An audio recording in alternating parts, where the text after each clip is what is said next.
గురుగారు నమస్కారం. శ్రీమాత్రే నమః. గురుగారు, క్రోధినామ సంవత్సరానికి సంబంధించి మీనరాశి వారికి ఆదాయ వ్యయాలు, రాజపూజ్యం, అవమానం ఎలా ఉన్నాయి? ఆదాయము, వ్యయము, రాజపూజ్యం, అవమానంగా తీసుకుంటే, ఎందుకంటే మనం పంచాంగంలో ఇదే చూస్తాం సర్వసాధారణంగా కూడా. ఉగాది అనగానే 11,5 చూపిస్తుంది. అంటే ఒక 11 లక్షలు ఖర్చు పెట్టుకుంటే అంటే 11 లక్షలు వస్తే 5 లక్షలు ఖర్చు చూపిస్తుంది. ఆదాయం 11, వ్యయం 5. So no need to worry. ఇక రాజ్యపూజ్యం, అవమానం. రాజ్యపూజ్యం, అవమానం కనుక చూసుకుంటే 2, 4గా చూపిస్తుంది. అంటే మనల్ని మెచ్చుకునే వారి సంఖ్య ఒక ఇద్దరుంటే, మనల్ని ప్రతి చిన్న విషయానికి తప్పు చూసేవారి సంఖ్య 4.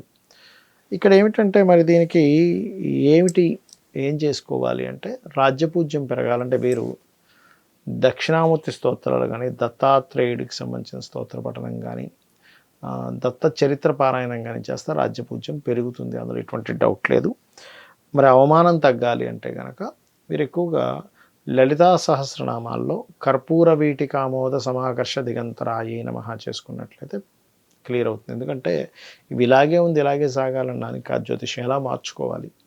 మీ జన్మజాతకంలో మరింత బలమైనటువంటి దశలు నడుస్తున్నాయి. No need to worry. అయితే ఇక్కడ 2వ స్థానంలో గురువు ఉన్నందుకు మే వరకు కూడా ఫైనాన్షియల్ గ్రోత్ ఉంది. మే వరకు కూడా ఉద్యోగ అవకాశాలు ఉన్నాయి. కాకపోతే లగ్న రాహు ఏం చేస్తాడంటే తెలియకుండానే ఒక విచిత్రమైన ఆలోచనలు ఇస్తూ ఉంటాడు. ఏమో ఇలా చేస్తే ఇలా అయిపోతుందేమో, అలా అయిపోతుందేమో, ఆ మార్పు ఏమో, ఈ మార్పు ఏమో అనేటువంటిది ఇది చూపిస్తూ ఉంటుంది. అలాగే ఇక్కడ మరొక విషయం ఏంటంటే, ఈ 2లో అంటే లగ్నంలో రాహు వల్ల భ్రమను కలిగిస్తూ ఉంటాడు. దుర్గా ఆరాధన భ్రమ తగ్గుతుంది. అయితే సప్తమంలో కేతు ఉన్నందుకు వివాహం సంబంధించినటువంటి విషయంలో ఒక వివాహ నిర్ణయం తీసుకునే విషయం కావచ్చు, జీవిత భాగస్వామితో తెలియించిన గలాటాలు రావడం కావచ్చు, పార్ట్నర్స్తో తెలియించిన గలాట రావడం కావచ్చు, ఇటువంటివి స్పష్టంగా గోచరిస్తున్నాయి. గుర్తుపెట్టుకోండి. అలాగే మరొక విషయం ఏంటంటే, ఇక్కడ గమనించుకున్నట్లయితే ఈ సప్తమ స్థానంలో ఉండే కేతువు, లగ్నంలో ఉండే రాహు యొక్క ప్రభావం తగ్గాలంటే కాళహస్తికి వెళ్ళినప్పుడు మనం చేయించుకుంటూ ఉంటారు రాహుకేతు పూజలు. కానీ మీరు అంత దూరం వెళ్ళలేని వారు నవగ్రహాల్లోనే కాస్త రాహుకేతు గ్రహాల దగ్గర దీపారాధన చేయడము, ఇవి కనుక చేస్తే కూడా చాలా బాగుంటుంది చెప్పాలంటే. కాకపోతే ఏలినాటి శని నడుస్తుంది కాబట్టి మీనం వారికి కాస్త ఇన్వెస్ట్మెంట్స్ చేసేటప్పుడు చూసి ఇన్వెస్ట్మెంట్స్ చేయాలి. చూసి కనుక ఇన్వెస్ట్మెంట్ చేసినట్లయితే బాగుంటుంది చెప్పాలంటే. అండ్ సంతానం కోసం ప్రయత్నం చేసే వారికి మే వరకు బాగుంది. సినిమా ఫీల్డ్ వారికి మే వరకు బాగుంది. దాని తర్వాత బాగాలేదని కాదు, మరలా అక్టోబర్ నుంచి మళ్ళీ కొత్త అవకాశాలు వస్తాయి. అక్టోబర్ నుంచి మళ్ళీ గురువు ఎప్పుడైతే వక్రిస్తాడో అక్కడి నుంచి. అండ్ మరొక విషయం ఏంటంటే, ఇక్కడ కాస్త హైయర్ ఎడ్యుకేషన్ విషయంలో కూడా ఈ సంవత్సరం చాలా బాగుంది. హైయర్ ఎడ్యుకేషన్, బ్యాంక్స్ నుంచి ఓడి సంపాదించడానికి అండ్ లాంగ్ జర్నీ చేయడము, ఇట్లాంటి విషయాలకి శని గురువులు ఇద్దరూ కలిసి 9వ స్థానాన్ని వీక్షిస్తున్నారు కాబట్టి ఈ ఫలితం చాలా బాగుంది చెప్పాలంటే. అయితే ఈ వీక్షణ అనేటువంటిది అక్టోబర్ వరకు ఉంటుంది. అక్టోబర్ నుంచి ఫిబ్రవరి వరకు మళ్ళీ తగ్గుతుంది. మళ్ళీ ఫిబ్రవరి నుంచి ఉంటుంది మళ్ళీ 9th house మీద. 9th house అంటే ఏంటంటే కాస్త సేవింగ్ చేసుకోవడానికి అనుకూలించేటువంటి భావంగా చెప్తూ ఉంటారు. కాబట్టి ఆ యొక్క విషయంలో చాలా బాగుందని మనం తెలుసుకోవచ్చు. అయితే వీళ్ళు దానం ఇవ్వాల్సినవి ఉన్నాయి గురుగారు? నువ్వులు ఎక్కువగా ఇవ్వాలమ్మా. చాలామందికి ఏంటంటే నువ్వులు తీసుకోవట్లేదండి అంటూ ఉంటారు. తెల్ల నువ్వులు ఇవ్వండి. నల్ల నువ్వుల కంటే తెల్ల నువ్వులు ఇస్తే ఇంకా మంచి ఫలితం వస్తుంది. తింటారు కదా, వాడుకుంటారు కదా. కాకపోతే కొంతమంది డిమాండ్ చేస్తారు.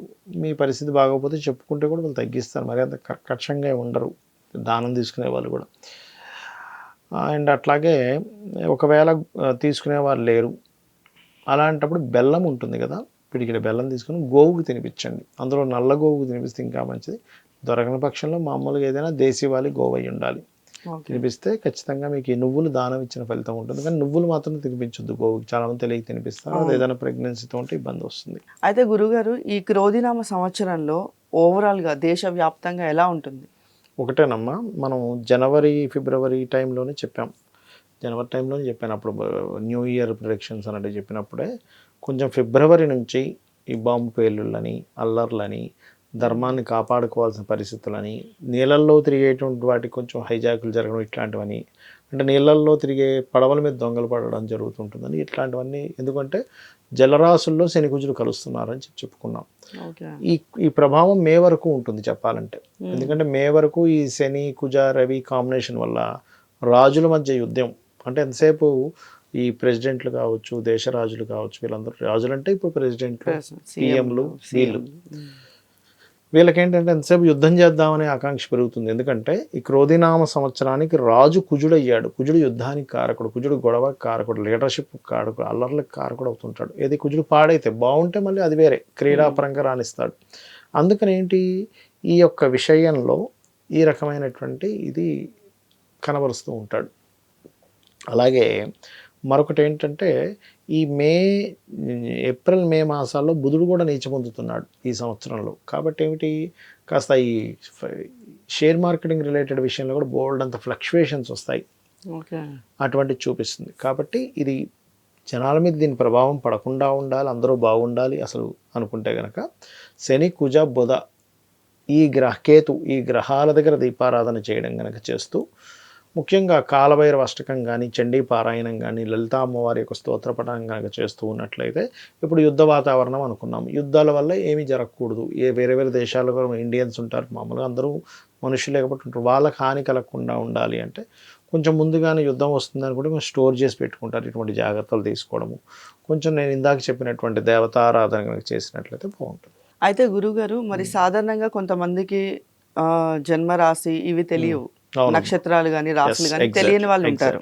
మరి వాళ్ళు ఎలాంటి జాగ్రత్తలు తీసుకోవాలి గురుగారు ఈ క్రోధినామ సంవత్సరానికి? తప్పకుండా అమ్మ, యూనివర్సల్గా కేతు 6లో ఉన్నాడు, న్యాచురల్ 6th హౌస్లో ఉన్నాడు. కాబట్టి అందరూ కూడా ఇంటి నుంచి బయలుదేరే ముందు గణపతిని ఆరాధించడం మంచిది. మార్చ్, ఏప్రిల్, మే మాసాల్లో పర్టికులర్గా మీరు వీలైనంత మట్టుకు చండీ పారాయణాలు ఎక్కడేం జరుగుతున్నా, హోమం జరుగుతున్నా కాస్త అటెండ్ అవ్వడము.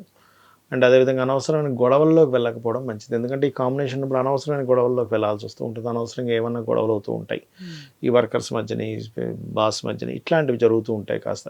ఎందుకంటే బాసు కారకుడైన శని రవి కొంచెం శని రాహు మధ్యలో తిరుగుతున్నాడు.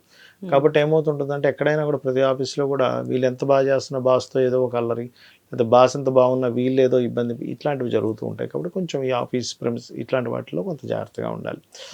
అండ్ అలాగే అందరూ కూడా న్యాచురల్గా నేను చెప్పేది ఒకటే, ఈ మార్చ్, ఏప్రిల్ మాసాల్లో బాగా అనుభవం, షేర్ మార్కెట్లో బాగా అనుభవం ఉన్న వాళ్ళకి లాభాలు ఉంటాయి. ఎందుకంటే నీచభంగ రాజయోగం కూడా ఉంది, నీచం కూడా పడుతున్నాడు ఒక పక్కన. కాబట్టి అనుభవం లేని వాళ్ళు కాస్త ఎక్కువ పోగొట్టుకునే ఛాన్స్ ఉంది. కాబట్టి ఈ జాగ్రత్తలు తీసుకోవాలి మెయిన్గా. తీసుకుంటూ బుధవారాలు ఎటువంటి నిర్ణయాలు తీసుకోకుండా ఉండాలి. మే మాసం వరకు బుధ, శని, మంగళవారాలు ఎటువంటి ఇంపార్టెంట్ డెసిషన్స్ తీసుకోకపోవడమే మంచిది. అయితే గురుగారు సాధారణంగా జన్మజాతకం మెయిన్ అంటూ ఉంటారు కదా, మరి అసలు ఈ జన్మజాతకానికి సంబంధించి మెయిన్గా చూసుకోవాల్సిన అంశాలు ఏమైనా ఉంటాయా? మొత్తం మెయిన్గా జన్మజాతకమేనమ్మా. ఎందుకంటే మన ఎదుగుదల దగ్గర నుంచి మన సంపాదన ఎటువైపు వస్తుంది, మనం ఏ రకంగా ప్రయత్నం చేయాలి, ఏ దిశలో నివసిస్తే మంచిది, సంతానం ఎందుకు అభివృద్ధి అవ్వట్లేదు, అభివృద్ధి అవ్వాలంటే ఏం చేయాలి, వివాహ సమయం కానీ, మనకి చూసినట్లయితే ఇన్వెస్ట్మెంట్స్ చేసే సమయం కానీ, అదేవిధంగా విదేశాలకు వెళ్ళే సమయాలు కానీ, వచ్చే సమయం కానీ, ఇవన్నీ కూడా మన జన్మజాతకంలో ఉంటాయి. మన టర్నింగ్ పాయింట్స్, టైం బాగుందా బాగాలేదు, ఇవన్నీ కూడా. అయితే వీటితో పాటు ఎందుకు మనం ఈ ఉగాది ఫలితాలు ఇవి చెప్పుకుంటుంటామంటే బయట ఉండే కాలం కూడా మనకు సహకరించాలి కాబట్టి చెప్పుకుంటూ ఉంటాం. కాబట్టి మెయిన్ జన్మజాతకమే ఎప్పుడు కూడా. అయితే ఇక్కడ ఇంకొక విషయం చెప్తాను, మీకు జాతకం లేదు, అసలు ఏం జరుగుతుందో తెలియట్లేదు, అమ్మవారి ఆరాధన చేసుకుంటే కూడా అద్భుతంగా ఉంటుంది, గుర్తుపెట్టుకోండి. అమ్మవారిని పట్టుకున్నాను నాకేంటి, అదే అమ్మవారు తీసుకెళ్తుంది. ధన్యవాదాలు గురు. శ్రీమాత్రే నమః.